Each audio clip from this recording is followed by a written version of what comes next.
Hello everyone, this is Latasha Blanton from the Real South Africa Travel and Tourism. And you're going to have the opportunity to travel with Phil Scott to sunny South Africa. You guys are going to have the opportunity to come to Johannesburg, and you guys are going to be coming to Durban. And we're going to set it up perfectly. It's going to be like a luxury experience for you guys. At the same time, you're going to be getting some culture. And of course, you're going to get an opportunity to talk to Phil, hang out with Phil, and get his views on Africa and South Africa. You're also going to get an opportunity to explore the lifestyles here that are available in South Africa. And we're going to do all that for you in an amazing 10 days. We do hope that you go to the website and book, because we do look forward to seeing you here. Absolutely. Our website is therealsouthafrica.com. Go there, scroll down. You'll see a picture of Phil, and just go ahead and book there. So we'll see you here in what we like to call sunny South Africa.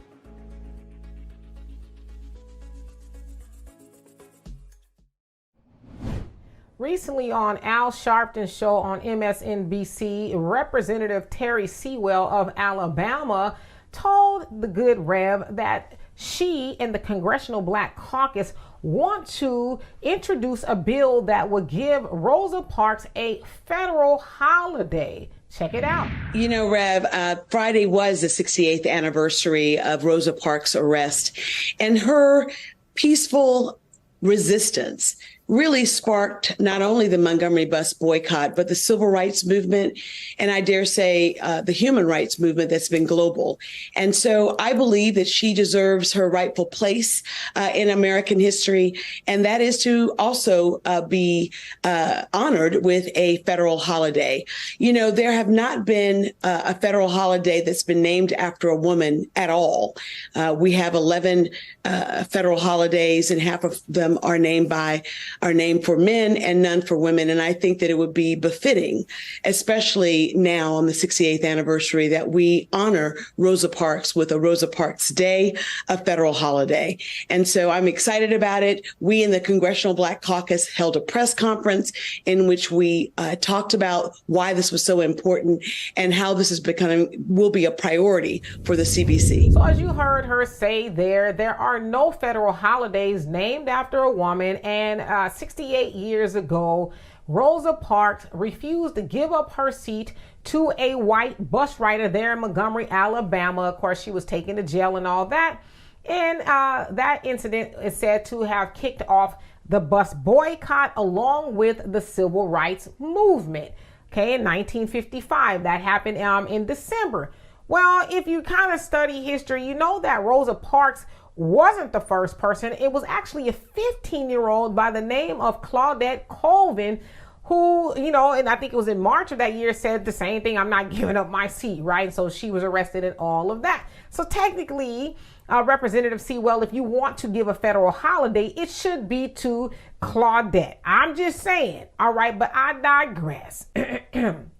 As she was saying, you know, me and the Congressional Black Caucus, y'all don't do nothing other than just throw out symbolism to black people, right? Like, what do y'all actually do for black people? Hence the word black, the Black Caucus. Ain't y'all supposed to get together and talk about and do things for black people? Isn't that what your job is? Y'all don't do that though. But when you do get together and probably spending a lot of taxpayers' money to discuss nothing, a federal holiday for Rosa Parks, that should be for Claudette, is a nothing burger. See, y'all get up all up on these TV shows and stuff and talk about what we're doing, and you know, we're trying to introduce it. We don't want no more federal holidays, okay? Because first of all, a lot of these states ain't gonna give us the day off anyway if we working anywhere, and they ain't gonna pay us for it if we do gotta work.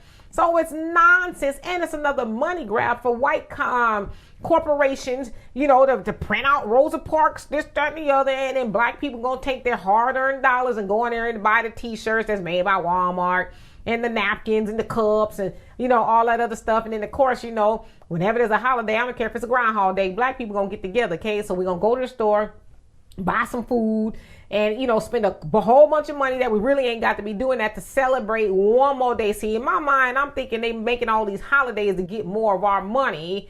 But anyway, let me get back to what I was saying about Representative Sewell and her homies at the Black Caucus.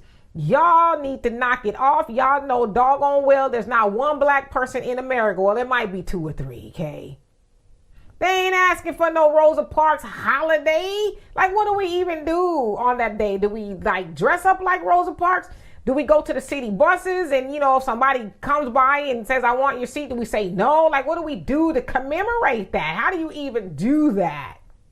I'm asking. So the point that I'm making is it's nonsense. It's silliness. It's to get black people running around, you know, hollering and shouting over nothing like Juneteenth. Juneteenth, they gave us that holiday like they was really doing something, right? But again, it was a money grab for corporations. That wasn't really for us. Okay. And in a lot of places in the nation, like Texas, they've been celebrating Juneteenth. They didn't need no holiday, no federal holiday to tell them to do. They've been doing that, you know?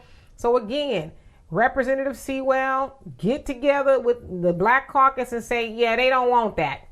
They want us to actually go into our chambers and talk about reparation, not no study. We don't need no study, because if you can talk about Rosa Parks, then you know history, okay? Rosa Parks is loosely kind of sort of tied to the bus boycott there in Montgomery. That's part of history, which is another justification for reparations. So you don't need to study that no more. Go on in there with your homies and say, listen, we need to go in there and tell Joe and Kamala, hey, we need to get your mighty pen and write a check for American descendants of slavery, okay? No more of these hogwash holidays. That means absolutely nothing. So anyway, y'all tell me what you think of that. And for more insightful commentary, please subscribe to this channel and my channel, The Demetra Kaye Show, here on YouTube.